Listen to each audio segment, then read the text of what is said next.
Thanks for joining us. Let's get right to some breaking news out of Oshawa. 2 people are dead after 2 separate shootings.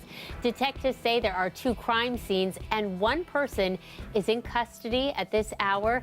We'll take you live to the neighborhood in Oshawa. Now, police were called there mid-afternoon. Almost the entire stretch of Glen Forest Street is blocked off with yellow crime tape. You can see forensics are still on scene. A sergeant with Durham Police just spoke to the media moments ago. At approximately 12:35 this afternoon, officers received a call for sounds of gunshots in the area of Jane Avenue and Glen Forest Street in Oshawa. Officers arrived on scene and located a 42-year-old male who had been shot. Attempts were made to transport that male to hospital. However, he succumbed to his injuries prior to that transport being completed. Officers received information on scene regarding a second address on Glen Forest Avenue. Once officers attended that address, they located a 42-year-old female who had also been shot. That female has been pronounced deceased on scene. A 30-year-old male was taken into custody without incident. The male is known to both the male and the female victim. However, the motives behind this murder is not known at this time and is part of the ongoing investigation. This is not a domestic-related incident. At this point, police are not identifying the victims. The homicide unit as well as the forensic team will continue to investigate on scene, police say, for the coming days. Turning to Brampton, where there's more heartbreak after a 15-year-old girl was hit and killed. Police say 2 vehicles crashed last night. The impact was so strong, it sent 1 car sailing onto the sidewalk where the girl happened to be walking with a friend. Clara Pasica takes us there. It's unreal. I feel like this is a dream. Amid smashed pieces of debris, a memorial for a teen girl grows at the corner of McLaughlin Road North and Horwood Drive. The 15-year-old's Friday evening walk with a friend turned deadly when she was hit by a car around 8 p.m. A Honda Civic was traveling northbound on McLaughlin and turning left onto Horwood Drive. At this time, a Volkswagen was traveling southbound on McLaughlin and struck the turning vehicle. The impact of this collision caused the Volkswagen to spin and mount the sidewalk onto the southwest side of the intersection, striking our victim, who was walking with a friend on the sidewalk. Her friend survived with a few scrapes and bruises. This woman, a retired nurse and grandmother, heard the crash and rushed to help, comforting the teen as she lay on the ground, unable to do more for her. And she kept on moaning, and I kept on asking her what her name was, and if she was in pain, and she couldn't respond. Investigators have charged the driver of the Honda Civic, the vehicle turning left. Mandeep Singh, a 36-year-old man from Mississauga, faces a number of charges, including refusing to breathe into a device that measures alcohol levels and dangerous operation of a vehicle causing death. Police indicating they believe alcohol is a factor in the crash has left the teen girl's friends reeling. She was an amazing person, and it was sad she had to go this way because I'm a drunk driver. Yesterday it hit me really hard. I had multiple panic attacks, and it just sucked, and I wanted to be there for everyone. It feels weird because you just know that she's not here, but she is. She's here. Always to be around her friends and hang out with people whenever she could and cheer people up because she didn't like other people being upset. Amid the grief and anguish, Peel Police once again sharing an urgent message to everyone. And I would emphatically remind people to please do not drink and drive. Have a plan to get home, whether that's a designated driver, public transit, or taxi. Please, please do not drink and drive. Clara Pasica, CBC News, Brampton. York police are looking for a man they say was kidnapped. He was last seen leaving work early this morning in Vaughan. They're now looking for 3 suspects. Officers arrived on scene and located a black Range Rover in front of a business with personal property belonging to the victim located nearby. Investigators determined the vehicle belonged to Mr. Roberto Marchioni, who's a 57-year-old male resident of Toronto.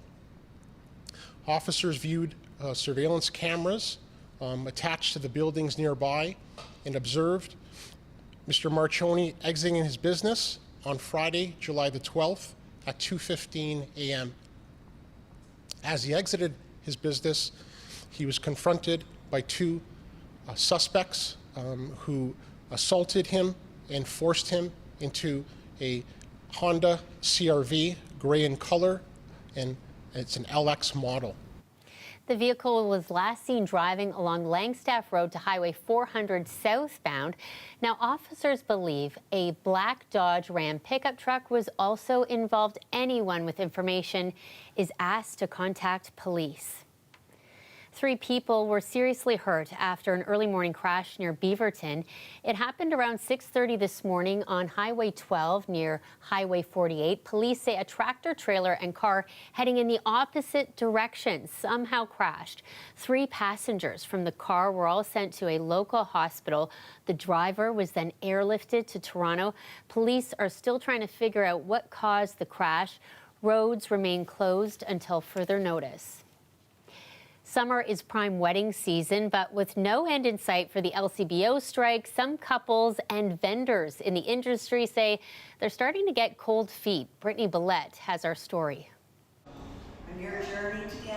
This couple said their I-dos on Saturday, but it wasn't as easy as it could have been, all because of the LCBO strike.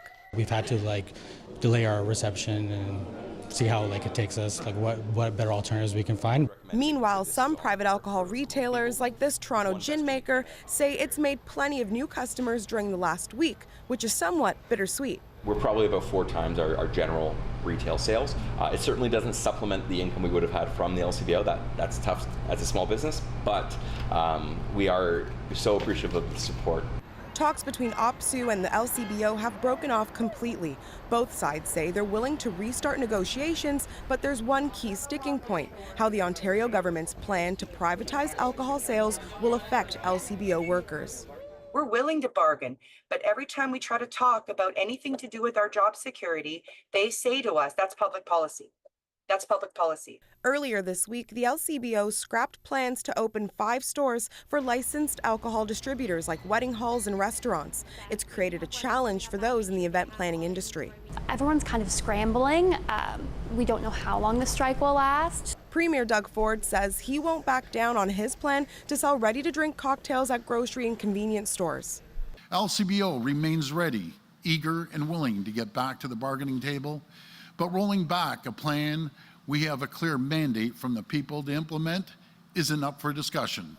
Some LCBO workers are pressing the union for more transparency around negotiations. Others say they won't back down until they get a fair deal. Brittany Billette, CBC News, Toronto. The East Coast next, near Labrador City, where thousands of people have been told to pack up and leave and try to get as far away as possible from raging wildfires. Daryl Din shows us how they're coping. Even though it's sunny, skies are clear, and there's no smoke, the fire situation in Labrador West is still at a dangerous level. Labrador City is still under evacuation, and some of the last residents are leaving now. The town of Wabash is on standby. It's a mining town just a few kilometers east of Labrador City. The fire is northwest of Labrador City by 6 kilometers. And Walsh River cabin area, which was evacuated even earlier yesterday afternoon, those cabins are just 2 kilometers away from the fire. The hospital has been fully evacuated, and most patients are now in Happy Valley Goose Bay. There are some cabin owners in Labrador West who are hoping just to stay at their cabins as they're outside of the region. The Premier said they are going to release a map of what area is safe and what area is not safe to stay in. The government's also asking people who are currently in Churchill Falls to keep moving on to Happy Valley Goose Bay, as Happy Valley Goose Bay has the capacity and Churchill Falls does not. What we still don't know, if or when Wabash will be evacuated, and when is the rain coming. Maybe tomorrow, but still not sure. What's next for Wabash is that once everyone in Labrador City gets their gas needs, the town of Wabash will be telling people street by street when to go and get their gas as a preparation in case they do need to evacuate. Daryl Din, CBC News in Wabash. Sophia joining us now, and you know that key question we just heard Daryl pose: when will we see some rain? When will we see some relief? Yeah, good news in the short and long-term forecast, but over the past few weeks, this has been a dangerous start to the fire season in parts of Labrador. All of these boxes have been checked off as far as the climate that creates wildfires, multiple fires inching closer and progressing quickly in parts of Labrador West. But over the next 24 to 36 hours, a good soaking rainfall is on the way, and the intense heat will stay further to the south and to the east, and we will see the heat. But look at the eastern half of the country here. All the rain we've seen over the past few days have created a really good soaking start for the wildfire season. We have the dry, severe, and extreme drought in parts of the west, but our end of the woods, nothing like what we were at this point last year. Speaking of rain, some stormy situations could come into play. 2 players on the stage set for tomorrow. Not a washout of a day tomorrow, but we have this cold front that will be sinking south, scattered storms into parts of northwestern Ontario for your morning and into your afternoon and evening into cottage country.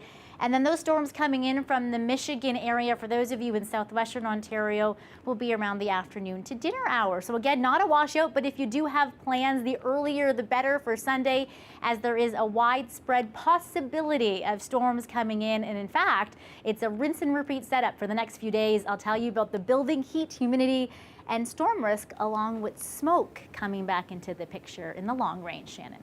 Okay, thanks, Sophia. You're welcome.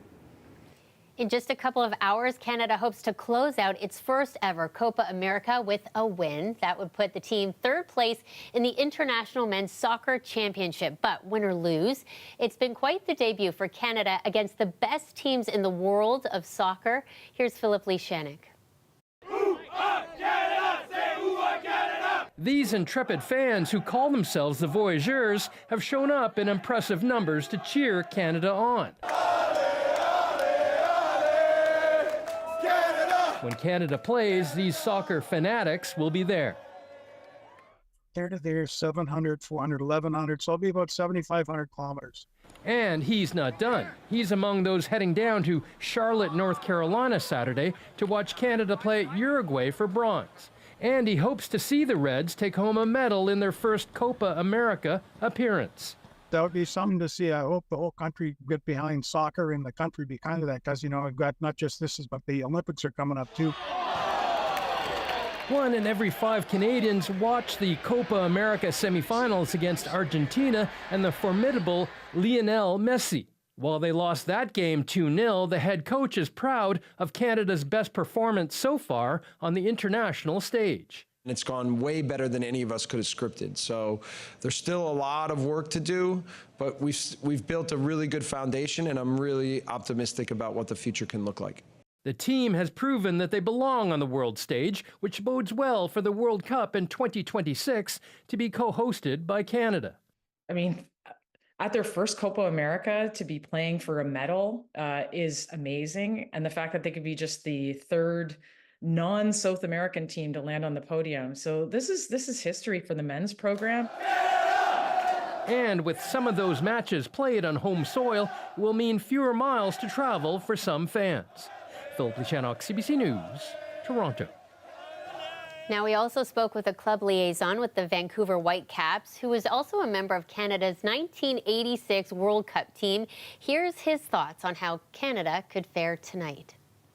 It's been fantastic, and I believe unexpected. I'm not sure there's many people in the soccer world that would have anticipated that we'd be in the semifinal against Argentina. And, you know, for Jesse Marsh, the new Canada soccer coach, head coach, it's been a baptism of fire for him. We played Holland and France in pre-Copa matches. And we're very competitive against both, and both were Euro semifinalists. And then we start off against Argentina, are competitive, and not surprisingly on the wrong end of the result. But throughout the tournament, we got better and better.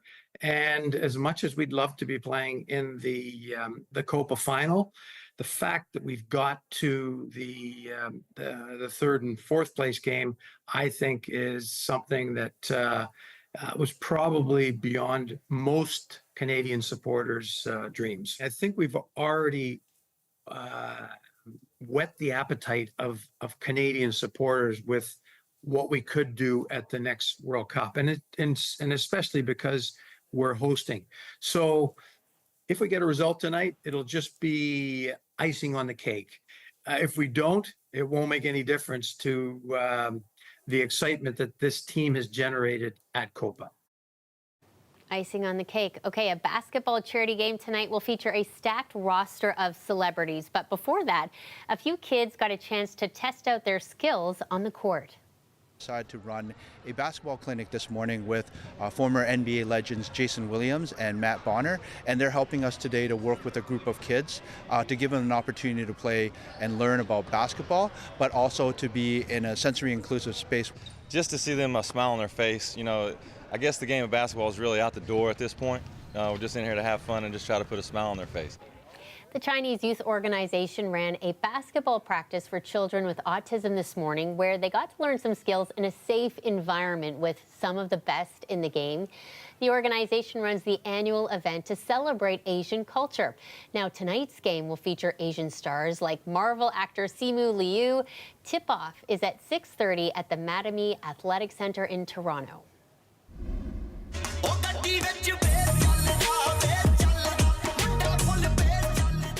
Punjabi music fans are in for a treat. Diljit Dosanjh is wrapping up his Canadian tour tonight. The popular Indian singer performed 12 dates right across the country, starting in Vancouver and ending tonight in Toronto. Now, the tour is already smashing records. His Vancouver show was the largest Punjabi concert outside of India, with a sold-out capacity of 54,000 people.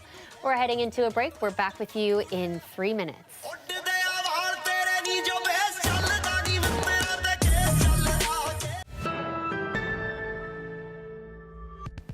An Israeli airstrike killed at least 90 Palestinians in a designated humanitarian zone in Gaza. That's according to the health ministry. Israel says the attack was targeting the military chief of Hamas. Philip Lishanek takes us through what we've learned. Smoke rises from an Israeli attack on Al-Mawasi, a town on the southern coast of the Gaza Strip near Han Yunis. People flee in terror as explosions continue, then they rush to help the wounded. Among the injured, children are rushed to the Han Yunis hospital, where staff are already overwhelmed. Israel had designated the area a humanitarian zone. Al-Mawasi is supposed to be a safe zone, says this man. For 5 minutes, there were airstrikes. I got on the floor. Many were killed and got injured. Israel Defense Forces say their target was a top Hamas commander, Mohammed Daif, believed to be the chief architect behind the October 7th attacks that triggered the Israel-Hamas war. But a senior Hamas official said Daif wasn't in the area and accused Israeli Prime Minister Benjamin Netanyahu of trying to undermine ongoing ceasefire talks. Netanyahu says while he's not absolutely certain Daif was killed, he repeated his vow to get all Hamas leaders, while Israeli protesters say the strike won't help bring the hostages back. I'm sure it's not particularly good for the negotiations. Every time we seem to inch closer to a ceasefire, for there looking to be some productive outcome from talks, we then seem to take a couple of steps back. This expert says successful or not, the strike could derail ceasefire talks. Perhaps there will be this eerie period where it will have to be confirmed that Daif was killed. Proof of life issues will come into play. In the meantime, aid agencies say talks are crucial if humanitarian relief efforts are to continue. Well, the message again is for a definitive ceasefire. We need to stop bombing children, and children are bearing the brunt of this war, both physically and mentally. Philip Lishanek, CBC News, Toronto. World-renowned doctor Ruth Westheimer has died. The therapist and author was known for her frank talk about sex. Encouraging open dialogue, she became known simply as Dr. Ruth. Her radio show sought to educate people about their bodies, and she was a regular on talk shows. As a girl, she was sent to an orphanage to get her out of Nazi Germany. Both her parents died in the Holocaust. She eventually earned a doctorate in education and was working for Planned Parenthood in New York when a radio exec discovered her. Dr. Ruth was 96. Time for a quick break. We're back after this.